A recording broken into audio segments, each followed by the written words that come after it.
Yeah. Smells good. Okay, so I'm Micah. Most of you already know that. And Mom and I were just talking about this peppermint because her bottle of peppermint smells a little bit different than my bottle of peppermint, which is not a bad thing. And we were discussing it a while back on how some people get confused because they think that from bottle to bottle, each individual oil should always smell the exact same, and that's not true.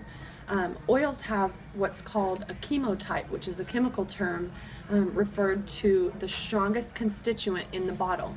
So among all of the other constituents that peppermint carries, menthone and menthol are both very prominent constituents in the peppermint essential oil.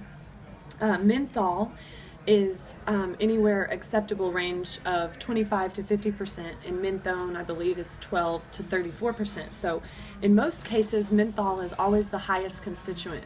But sometimes menthone can reach above that 25% and sometimes be higher than the menthol in the peppermint. And menthone is the constituent that cools inflamed tissues, and menthol is the constituent that drives the peppermint oil to be the driver oil of all of the other oils. And I thought that this was really important because when menthone raises its constituent level above menthol, sometimes peppermint will smell a little bit different. Or when menthol is a little bit higher, and all of their other constituents.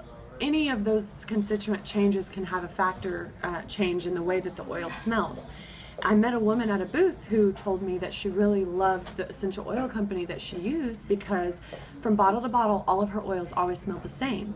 And it was funny to me, and I decided not to correct her because I didn't want to be dishonoring to her in that conversation, but I thought for people on my team, people on Mom's team, and people who are using Young Living oils, they need to know that if their essential oils smell differently for any reason, that's why, and it's a good thing, and they can benefit from that because when your body starts using essential oils consistently, you can get immune to things, and whenever the constituent levels are constantly changing, then your body benefits from them even more because it won't become immune to it because it's never exactly the same.